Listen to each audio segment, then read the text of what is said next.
chase race down. 9 to go. Who will survive the monster and be the last man standing?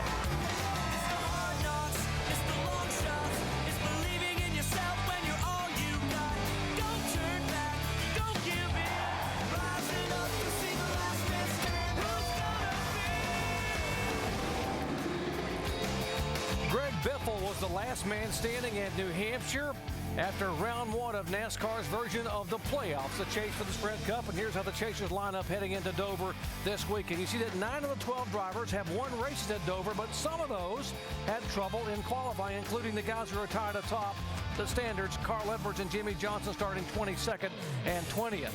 Denny Hamlin, trying to rebound from the disappointment here in the spring when he finished dead last, 43rd, has a good qualifying effort. He will start 3rd.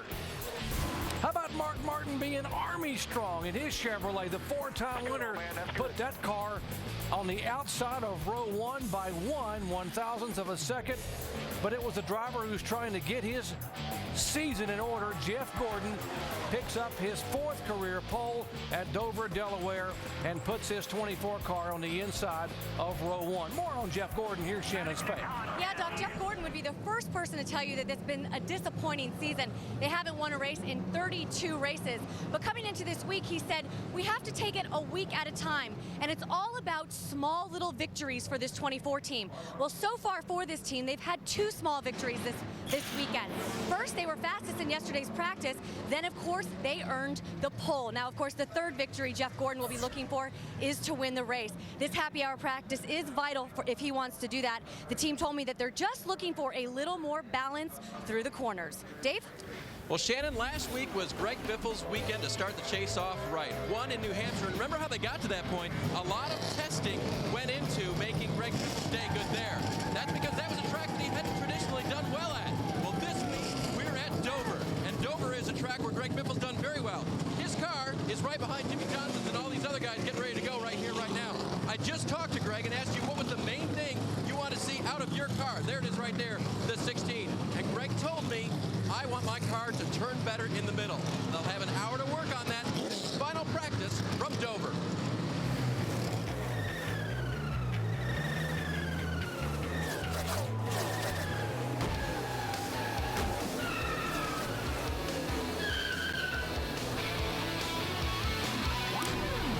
We welcome you live to our ESPN coverage of NASCAR Sprint Cup Series final practice or happy hour from the Monster Mile, Dover International Speedway here in Dover, Delaware.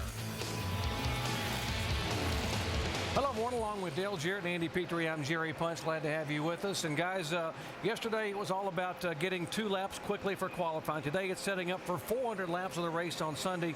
What tops your list of items you need to know here in final practice? The biggest thing is they need to get these cars where they're maneuverable in traffic and a comfortable balance. They're going to be able to run on the top side and the bottom side of the racetrack. They'll race all over this thing, but a lot of these guys are going to have to get their car handling well in traffic so they can maneuver their car back to the front. Some of them have not got great starting positions, so they really need to work on that. Yeah, Carl Edwards, Jimmy Johnson, Tony Stewart, all starting from midpoint back, so they're going to have to make sure that they can pass with their race cars. And just what we heard Dave Burns say that Greg Biffle wanted his car to do, that's turn through the center. As we watch Carl Edwards on the racetrack here, that's what he's going to try to do, is make that car rotate. As this racetrack starts to rubber up more and more, that's going to be the one thing that they're going to fight. So they're going to have to make sure that they can do that, but yet on the other side, not get that car too loose on exit of the corner.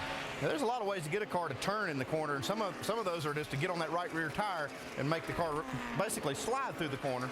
You don't want that. You want that car to be able to maneuver and be able to keep the back end out from under, or keep from getting out from under it off the corner.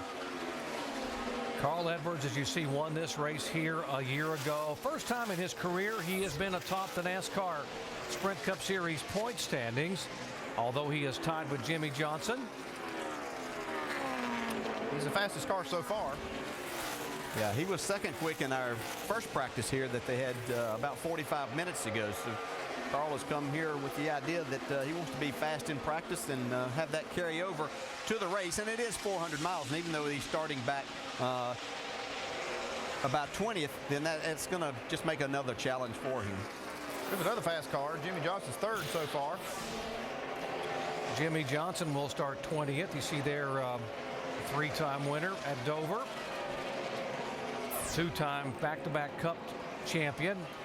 We mentioned this track here seems to be the wild card. In the previous 4 years of NASCAR Sprint Cup, chase races here, the leader in the points coming in has not been the leader leaving here. There's something that always changes here after 400 laps of the Monster Mile in September. It's just a tough racetrack. It's hard on equipment. It's hard on drivers, and it's just even though it's back to 400 miles now, it's just tough. And the one thing that these guys all look at when they come here, they're trying to make their cars great, but they know when they get into traffic and things start happening that with the straightaways banked 9 degrees, if something happens, it seems to collect everybody that's right around there. You just can't get stopped fast enough. And if you can avoid all that and you come down for a pit stop, then you got to maneuver down that narrow pit road and try to get it in and out of there without tearing your car up or banging a fender. Greg Biffle has got to love this time of year. Not only winning last week at New Hampshire, he comes back to the track where he sat on the pole back in the spring and led the most laps. So this track, if he has a good run, then he goes to Kansas City next week where he won last year, although he was not a part of the chase. Yeah, it looks like Greg sat down and said, okay, if I'm going to make the chase, here's how we're going to start these things out. And obviously, Loudon wasn't one of those. It would have been kind of one, okay, let's get this one out of the way. But last week, he took care of business there, so he really has some good racetrack coming up. Look at Atlanta there. He's got 3 top 5s. He's got a lot of good things to look forward to. Last year it was Clint Bowyer. The year before it was Denny Hamlin. That was a surprise of the chase. And now Greg Biffle. I don't know how many people would have mentioned his name as being one of the favorites going into New Hampshire a week ago. Yeah, when we talked about favorites, I think we talked about 3 guys mostly, but then we had a group of drivers that we said, okay, if they can get things started off, they might have a chance. And obviously Greg Biffle did that. You have to put him in there as obviously now someone with these tracks coming up that can make a difference and be a factor in this championship. What about one of the drivers who's tied for 4th in the chase? That would be the 88 of Dale Earnhardt Jr. He is back in the garage area, standing out of the car with the hood up and the car on the scales, sort of watching, thinking about what's he thinking about right now? These guys are getting some time on the racetrack. They're making a big change here. You don't really expect to see the car on the scales this early in practice because they've just had some time to work on it, change the setup. They may have tried something that they didn't like. They said, okay, let's put this setup in and try it, and if it's good, it's good. If it's not, we can change it back. What are they doing down there, Dave? Andy, they tried something they didn't like. Actually, that's pretty much it. They put the setup tires on that car and put it right up on the scales, and we're going to kind of sit here and watch and see how many parts and pieces come off of that for Dale Earnhardt Jr. But 2 laps was all he took on the track after being the fastest car in the earlier practice today. So they're going to make some changes. We'll kind of keep an eye on it, but I think you hit it right in the head. Didn't like it right off the bat. Well, they can afford to play around a little bit, Dave, because they were the fastest car in the first practice session. So they thought, well, okay, let's try and see if we can make it better. If we can't, we can go back to our baseline setup. So you're willing to take that kind of gamble. You know you're really, really good, and you were by far the fastest car, as you mentioned in the session about an hour or 2 hours ago. And now you're willing to change everything and see if you can make it better when you take a chance on hurting the car? Well, it's better than just going out there and running laps with the setup you know is pretty good. Okay, let's try something else. Let's see if we can find anything better. And if not, you haven't really lost anything. Yeah, and that was the time that you had that you could spend the most time in putting something totally new, and now it's just a matter of putting it all back where it was. We see our pole sitter, Jeff Gordon, on the racetrack now. He was pretty good in the first practice session. He was about, I believe it was 9th quickest in that session. Car looked pretty good in long runs, and I think that's probably what he's after right here. As this racetrack rubbers up, the conditions that they'll fight more tomorrow and see how their car is. It is hard to believe that a driver who has won 81 races in NASCAR Sprint Cup competition has now gone 32 weeks in competition without a win. Gordon's last win coming in October of 2007. A lot more to come your way motorsports-wise. NHRA qualifying tonight, 10 o'clock Eastern Time. NASCAR now tomorrow morning at 10 a.m. NHRA race day following at 11:30 a.m. Eastern. And then, of course, live flag-to-flag coverage of Sprint Cup action at Dover presented by Principal Financial Group at 1 o'clock Eastern Time on ABC. We'll wrap up today with NHRA Auto Parts Finals tomorrow at 8:30 Eastern Time from Dallas.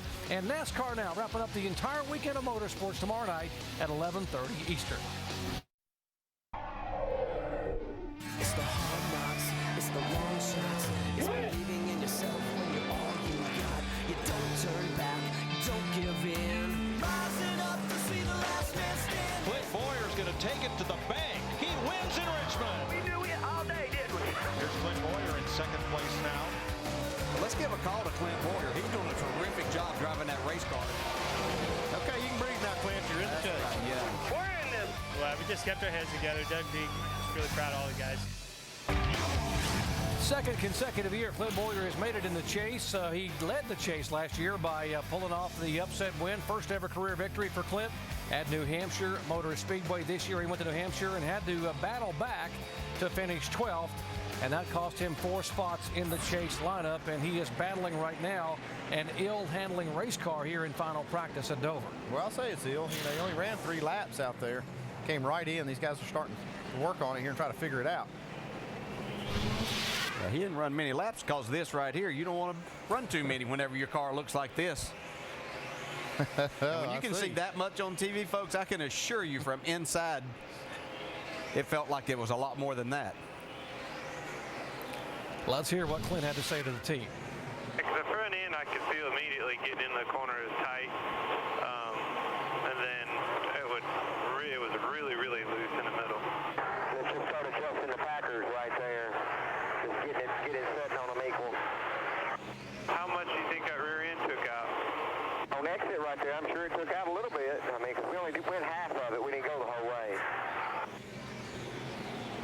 Yeah, for Clint Bowyer so far in this practice session, they have made some changes to those front shocks. Right now, rear springs for Clint Bowyer. You know, I spoke with him right before this practice started. He just said we need more grip in this 07 car. Of course, they're looking for a strong finish here this weekend. Clint Bowyer currently 9th in the point standings.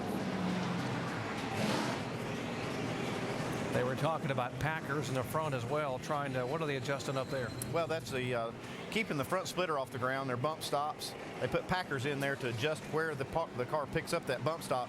And you can't believe how sensitive that is. That really does affect the way the car handles. Here's Jeff Burton, the 31 car, and he won the chase race here 2 years ago, back in the fall of 2006. Folks, strap in. This is like a roller coaster here. We ride along with Jeff Burton. He's right on the bottom of the racetrack, turns 1 and 2. About 140 miles an hour through the middle of the corner. Yeah. It's got to be a lot of G loads right there on the driver. Yeah, and then over 170 the end of the backstretch. This is a very physical racetrack, and what we're not seeing here is just how rough it can be too. They ground this track a few times over the years. Has it improved over time? Yeah, they definitely improved it a lot, but there are still certain places, and one of them is going to come up here in just a second. As you get down into turn 3, you stay out against the wall. Right there, you get a little bit of wheel hop, and you have to be extremely careful. You get in there too hard, and that starts hopping, then you find yourself really loose and chasing the car up the track. DJ drivers used to talk about how physically demanding this track was with the old car. Now, you've been on this track with the new car. How much more is it with this one? It's just work all day long. That's the thing, is these cars just don't drive as good. You don't ever feel like you're down in the racetrack, so you're having to constantly work. And it's literally 3.5 hours of just constant effort on your part. And because of the 24-degree banking that you have in the corners, it just sits you down in the seat and throws you over to the right. And you literally, right there, you feel like that you've just fallen off the edge as you get down into that corner. So you're slamming you down and to the right of the seat. It's a hard day's work, and these cars made that hard day even more difficult. So what we can look for, these drivers that are in good shape, they're the ones that will be the guys probably to beat when we get to the end of 400 laps tomorrow. Jeff Burton knows what happens when you go over the edge here at this track, the Monster Mile. He also understands why they call it the Monster. Turning back the clock, it's the memory he'd like to forget. September 1994. Oh, my goodness, what a lick. Man, that's hard inside and outside. That hurts. Man. Oh, a tire coming out. You're so wide open back in the center of the corner. Everybody knew here that was as hard as possibly, because you can see people coming to try to help. That's Jeff Gordon's crew coming out there to check on Jeff Burton.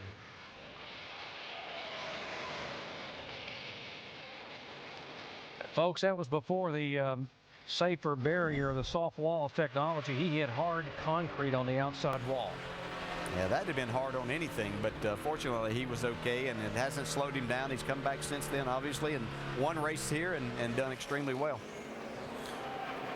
Here's the 88 car now back out of the garage area. You heard him talking about the fact that they were going to totally change the setup. They were the fastest car in the session. They ended about 1:30 today, earlier in the afternoon, so let's see what he can do with this setup. I can already tell not just looking at his car, but at the other times, the racetrack slowed down quite a bit, and so they're losing a lot more grip. And some of these guys that maybe thought they were pretty good in that first session probably don't have the grip that they were anticipating. Even though they're all talking about this new right side tire gives them a lot better grip, the track is heating up and they're starting to lose some of that.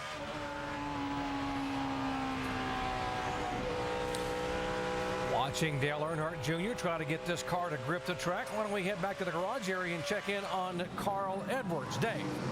And it's tough to grip the track, Doc, if you think you might have a tire going down. They don't know yet, or they haven't said yet if they did or not, but Carl clearly radioed that he had run over something on the racetrack. The only upside to that is he'd spent enough laps on this setup to get a feel for it. Those were his words. Got a feel for this, but I think I ran over something. I'm going to bring it into you. They've changed rear springs on this race car now. Going to get a different feel out on the track. Yeah, that's the thing you do here. You just throw some setup changes in here. You see these guys just putting rear springs in. They'll do this, run a few laps, and then they have some data they can look at after the practice is over. And if they get a lot of changes, they can go through all these things and say, okay, these are the pluses, these are the minuses, and put their race setup under the car for Sunday. One of the local favorites who won his very first race at this racetrack back in the spring of 2007 is our in-race reporter this weekend, Martin Truex Jr. Yeah, he enjoys racing here. He was my sleeper last week, ended up with a top 10 finish, and I think this is someone that could spoil these chase guys' chances tomorrow. I mean, that are wanting to win the race. He runs extremely well here, loves to do well in front of family and friends here, so it could be an exciting day. If you'd like to ask him a question, you can log on to ESPN.com, keyword Ask the Driver, and we just might select your question for Dale Jarrett to ask Martin Truex as our in-race reporter. He is from about 2 hours away from here, Marietta, New Jersey. He came here in the spring of 2007 and had yet to win in NASCAR Sprint Cup competition, but what a popular victory it was for Dale Earnhardt Incorporated, and Martin Truex Jr. finally a NASCAR Sprint Cup winner at his home track in Dover. It's the hard knocks, it's the long shots, it's believing in yourself when you're all you got. You don't turn back, don't give in. Rising up to see the last man standing. Kenseth coming in. There's the 17 car. Matt Kenseth, he has been in the chase all 4 years. Looks like Matt Kenseth's got himself in a position right now. It's been kind of a Matt Kenseth race. Hard contact out of turn 4, 17. Matt Kenseth, heavy damage. Matt Kenseth, the 2003 Sprint Cup champion, had disappointments in the last couple of weeks out. Richmond 39th. That didn't hurt him because they reset the points for the chase. The DNF in New Hampshire did hurt, though. He finished 40th, and he is, as you see, 12th in the chase, 177 points back. But coming to Dover, he has qualified well and is running well in this final practice session. Shannon? Yeah, Doc, you know, despite the fact that Matt Kenseth has a win here, it was really interesting for me to read this week to see that he was actually checking his most recent stats here at this race on the internet. He said he didn't think that he had done so well in the past couple races. He said really coming to this track, it is feast or famine for this 17 team. Right now they look pretty hooked up. I asked the team how the car was. They said they're good with it. They said they just made some minor changes in this practice, some shock changes and just slight changes to the bump stop. But other than that, 17 team is showing on the board right now that they know what they're doing at this track. Yeah, he's out there making long runs here, and the car looks pretty good. He's third on the board. No, fourth on the board so far. Yeah, and his times look really consistent. That's the good thing, is that his car's not falling off. And when I think of Matt here, that's what I think of, is how consistent he is. Might not going to be flashing up that fast time, even though he qualified 8th yesterday, which is, I think, when we see something like that, you better watch out for Matt Kenseth that particular weekend. This track has been good to Matt. He made his Cup Series debut here in 1998 at the age of 26. He got his first pole, Sprint Cup pole, here in 2002. And has led over 500 laps. Boy, he could get himself back into this chase contention with a good finish here. Checking in on the 88 car for Dale Earnhardt Jr. Dave? Back on track, Doc, and as they try to perfect this race car, we've already talked about how they're experimenting with a few different things. That doesn't mean you're always going to get it right. Listen to how he communicated with his cousin and crew chief, Tony Eury Jr. That feels okay. Let's try the left rear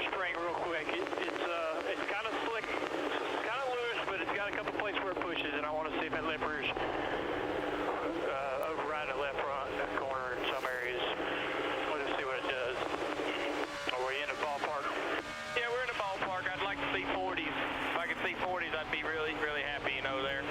Your high expectations cannot be met, sir. Hey, we'll just keep working on it until we can get them. They have high expectations of each other. They push each other every practice, every race to try to get what they want, guys. Explain what he's talking about. He wants to see 40. Yeah, they're looking at the time bracket here, and basically he's wanting to see some laps in the 24:40. And whenever he said that he ran a 24:48 the lap that he said. So he's getting what he wants, and see if he can continue that. Look, fighting the car a little bit right there coming off of turn 2. That's one thing you really fight here is that late exit push and trying to get that out. Sometimes you'll get the car loose. And even though you see these drivers, it looks loose, but they'll come in and say, no, it's tight over there. Yeah, and that's what you have to be careful of, because you've got wheel in it, and then all of a sudden the thing snaps loose. And if you're looking from the truck, you would think, oh, well, we got to fix the back end of the car. After New Hampshire, the focus for this team, Rick Hendrick himself commented on it, was trying to improve the communications between Tony Eury Jr. and cousin Dale Earnhardt Jr. And apparently that's as good a communication as I've heard in a while from those two guys, back and forth. Good information right there, and then he's just trying to give that. And I'll tell you, in defense of the drivers here, this race car is tougher to give feedback on, I think. It's just you're having a harder time deciding exactly what it is. Is it hitting the bump stops? Is it hitting that splitter in the front? Exactly what's creating some of the problems that you're feeling as a driver. And I think that's why we're hearing more and more talk about this, that the drivers and crew chiefs aren't on the same page. He's driving this car really, really hard. That's the other thing. To me, it's almost harder to dissect a corner when you're driving it this hard, because your car's basically sliding everywhere. Way tighter into turn 1 because it's on the bump stop hard on the left front, which is why I'm always tight in. And it made your loose off. And that was some good stuff right there. He's giving some good information to his crew chief, and they're going to come in and work on it. I'm saying he's on the left bump stop too much. That's a lot of guys play with that, how hard they're on the left versus the right, and it's a timing thing on when they hit that bump stop. He finished 35th here in the spring. He was involved in that melee involving 10 cars. Lap 18, trying to make up for it. Would love to get a top 5 finish or maybe a win here tomorrow. Tonight on ABC, the Georgia Bulldogs and tailback Noshawn Marino look to remain unbeaten against Rudy Carpenter and the Arizona State Sun Devils. How will Georgia's ground attack respond in the hostile environment in Tempe? Saturday Night Football presented by Southwest Airlines on ABC tonight at 8 o'clock Eastern Time. The 8 car, Mark Martin, 4-time winner at Dover. 1/1000th of a second off the pole. That's got to kill you to lose a pole by 1/1000th of a second. That's nothing. No, it's not. But if anybody knows their way around this racetrack, this is the guy. If I were bringing somebody here for the first time, or even trying to get somebody maybe that doesn't get around here that good, say, look, if you want to figure something out, go try to stay as close to this 8 car as you possibly can. And Martin. Don't do what he's doing, though. I don't know if you can try this. Don't try it at home. He slid that car sideways all the way down the straightaway. We talk about feedback. After qualifying yesterday, he is openly complimentary of his team, of what Tony Gibson and those guys do. Said, I love driving your car. I just love being a part of it. And when you hear something like that from someone with the legendary status of a Mark Martin, it's got to make you feel pretty good. Got some great numbers here. 44 races at Dover. Wow. 4 times he's gone to victory lane, including 1997. His first win here after it had become concrete. Mark Martin, the one that withstood it all in victory lane. Won it from the pole that day, the first time they had actually downsized this race from 500 laps to 400 laps. Whew. That was nice when they did that, too, for everybody. Here's Smoke, the 20 car. Tony Stewart, we mentioned the fact that he was one of the drivers that had issues back in the spring. He finished 41st here back in June. Shannon. Yeah, Doc, you know, I spoke with Tony's crew chief, Greg Zippodelli, before this practice started, asked him what they needed to work on in this practice session. He said, you know, we're just too tight out of 3 and 4. Well, the last word from Tony Stewart is too loose, so it looks like they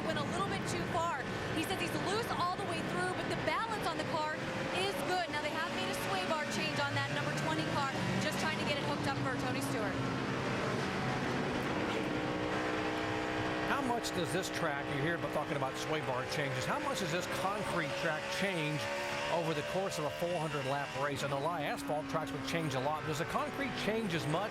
You know, I think it's more predictable as far as what it's going to do. It will change. It's temperature sensitive. There's no doubt about that. And as it starts to take rubber, and that's the one thing about concrete that I've always seen, that it just takes longer for that rubber to get into the racetrack. So it is constantly changing in that respect, and these guys will have to chase that around. And you know, you hear Tony, he was too tight earlier, and now as the track's gotten more rubber, now he's gotten too loose on the exit. So they're going to have to back up on that a little bit. And then Tony really likes to go around the bottom of the racetrack here, so his car has to turn well, so he just needs that little bit of forward bite. 77 car, Sam Hornish Jr. He is second in the bestest Rookie of the Year points. And he's had some frightening moments here over the weekend, including just a moment ago. He's got a pretty fast car. He's 12th on the practice sheet so far. Ooh-wee. He's lucky he still has that one. Goodness. But he did something here yesterday in practice we hadn't seen, didn't he, Andy? And he did. He spun the car off turn 2 and didn't hit anything. I could not believe he didn't hit anything. He's practicing for qualifying. You see he got real loose, and it's like there's no way he's not going to hit right here. That he just kept doesn't driving. happen. Yeah.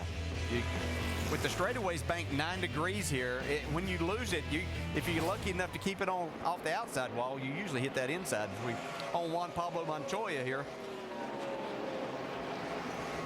This car here is a car that's been somewhat of a mystery to a lot of people. They practiced so well. They were very good in practice at Richmond, very good in practice at New Hampshire.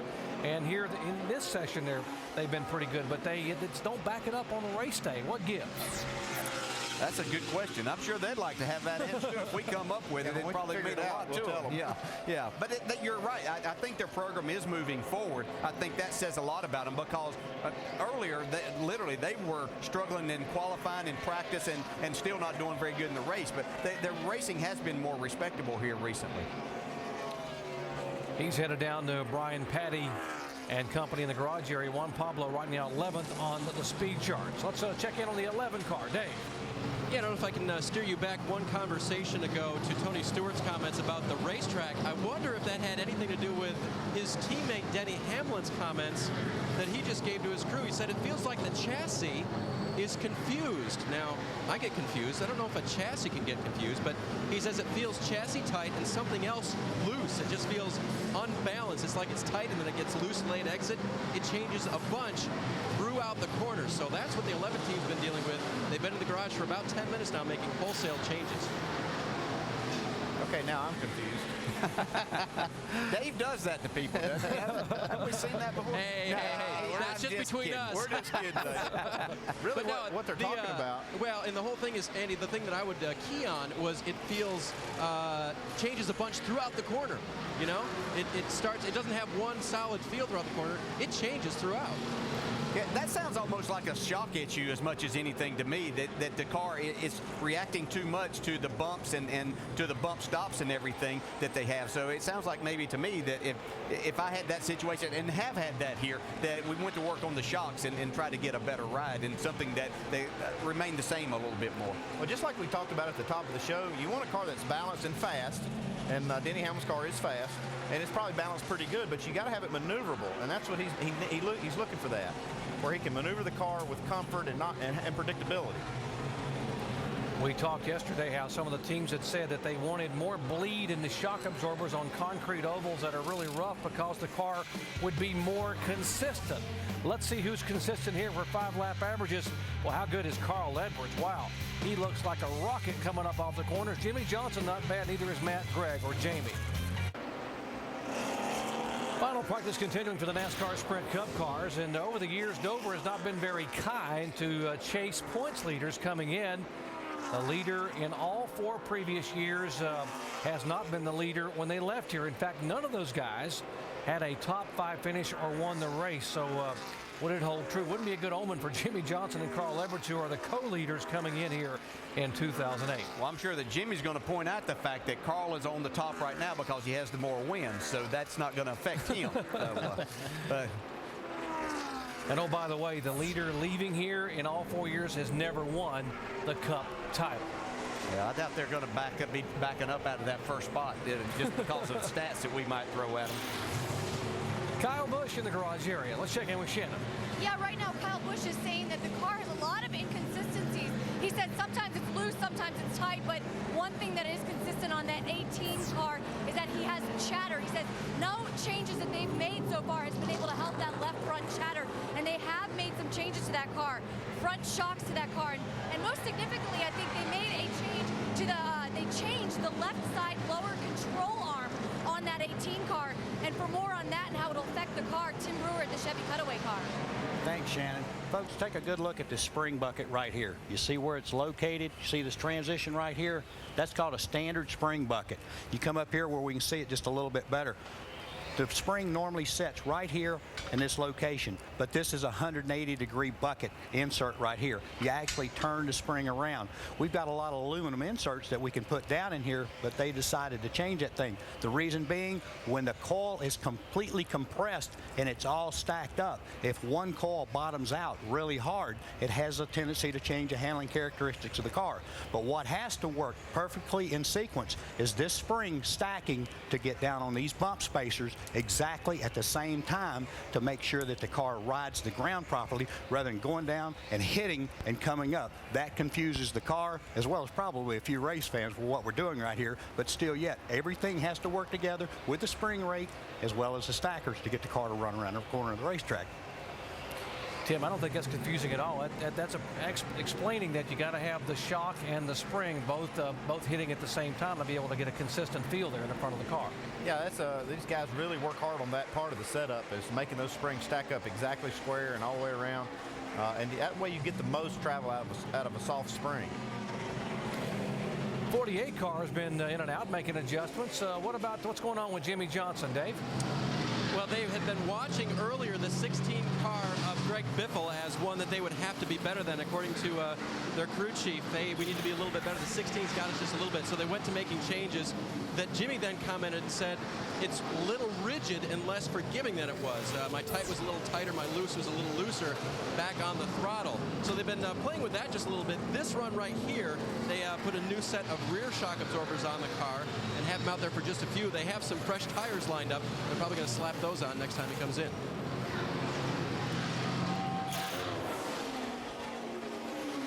Fifth overall in this session is the 12 car of Ryan Newman, one of the drivers who was not in the chase and making a move in 2009 to the Stewart Haas team for Tony Stewart.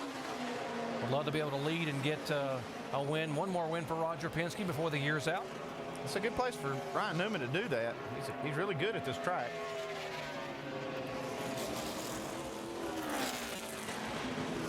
This car looks pretty good through the corners. I thought that was good information Jimmy Johnson was giving his crew about how the car was a little more harsh when he's talking about whether it was tight or loose. That's really good stuff for the crew chief when they make these changes.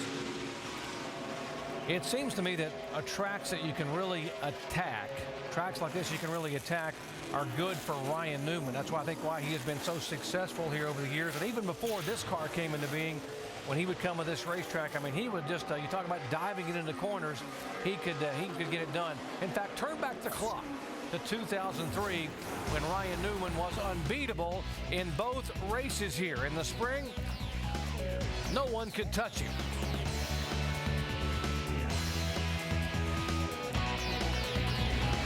And when they came back in the fall, Ryan Newman just picked up where he left off, pulling away from the field to take both wins at Dover International Speedway 5 years ago. Well, he'd like to be doing some more donuts Sunday. Yeah, he sure would. It's been a tough year for him, and obviously making the change over to Tony Stewart's team next year, I know he would like to add one more victory to that total. Michael Waltrip in the 55 car. Let's watch him a little bit. He decides to pull off the racetrack.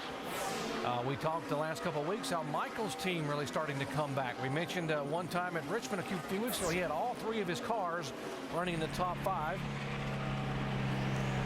Michael's 29th on the speed chart right now, but his times look pretty good as he makes laps on the racetrack. And I was talking to Michael yesterday about his car. He was really happy with the car that they brought here, and he said he was doing some race runs yesterday even during that practice, and said that he felt like that the car was going to be very consistent if they could just get a little bit more speed out of it. Michael has had 8 top 10 finishes here at Dover. His best finish is 5th twice, the latest back in this fall race in 1991. Sprint Cup continues tomorrow right here at the Monster Mile. Kyle Busch won it back in the spring. Greg Biffle led the most laps, but who will it be? The NASCAR Sprint Cup Series at Dover, presented by Principal Financial Group, comes your way on ABC tomorrow beginning at 1 o'clock Eastern Time with NASCAR Countdown, Alan Bestick, Brad Doherty, and Rusty Wallace. Here are the 12 drivers and where they stand after round 1 of the chase and where they stand in the current practice session. Look at Matt Kenseth right now. He is the bottom of the rung there in terms of points, Shannon, but he is 4th in this final session. Yeah, Doc, a solid practice session for this number 17 team. Just under 10 minutes left in this practice, Matt. How close are you guys getting this car race ready for tomorrow's race? Well, we've been close. We're just trying to fine-tune it a little bit and try to make it a little bit more competitive. We're closer than what we have been, but I don't think we're good enough to win yet. So we're just trying to find that last couple little things that hopefully will get us over the edge. What are you guys battling most out there? A little bit everything.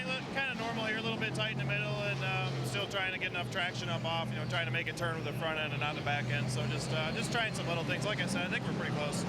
All right, Matt Kenseth in the top 5 in this practice session. Fords are really running well here. We talk about Kenseth being good.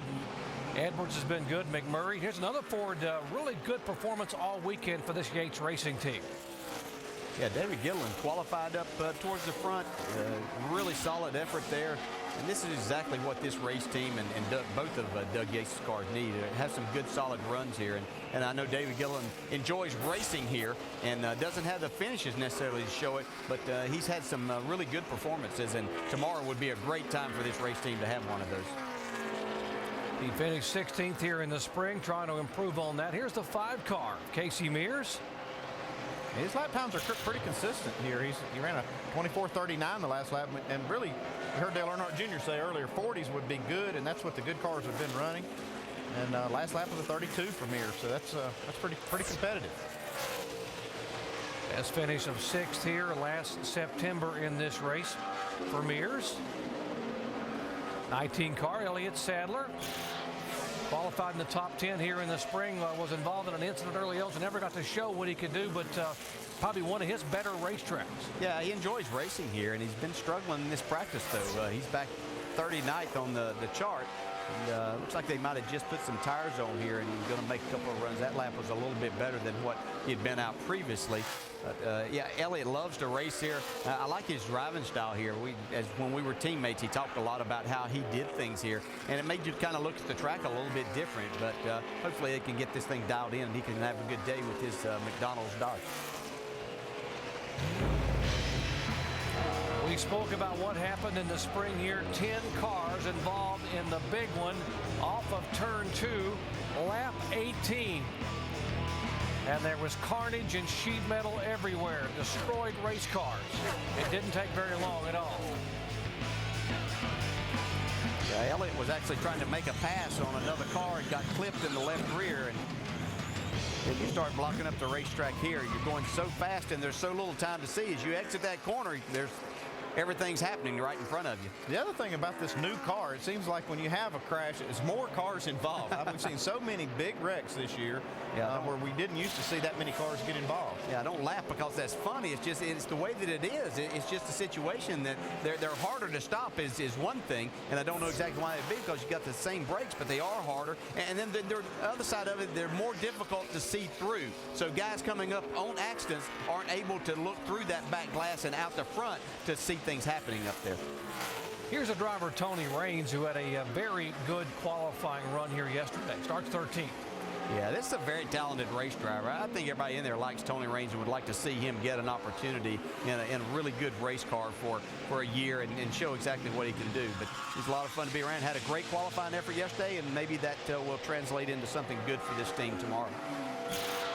Ryan Vickers, one of the Red Bull boys.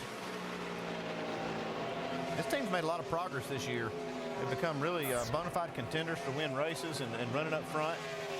Both of these cars, 83 and 84. Yeah, you know, we've talked about them quite a bit, but I'm not sure that we've actually given them just due.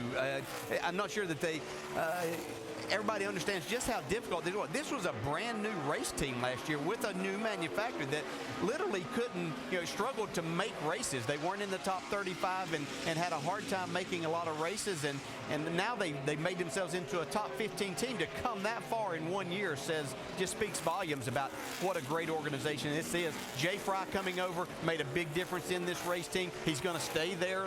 It was announced this week that he's going to continue to be there, and they've got a lot of good things happening. More news, the lawsuit that was filed 2 weeks ago involving the 7 car of Robbie Gordon and Gillette Evernham Motorsports has been dropped, and the proposed merger has gone away. So Robbie Gordon will hold on to his race team, this Dodge, and Gillette Evernham Motorsports will look elsewhere for future partners here for 2009. Back with more happy hour coverage in a moment.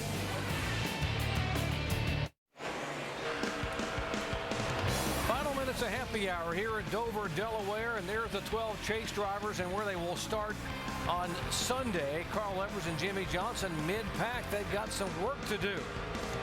But if you watch what they've done here in this happy hour session, they have found what they need to find because both of those drivers are very quick. Now, Jeff Gordon is our pole sitter on Sunday, and this 24 car is being shown back in 20th position here in the final session. He's coming in now. You guys put in quite a long run right there. Pretty busy on the racetrack. We've got almost every car out there for these last few seconds of practice. Rare to see this many cars, I would think, use every single minute of practice in happy hour. Yeah, I know. That just means that a lot of them are probably not happy yet. They just want to get one final change in, get out there, see what it's going to do. There's Junior.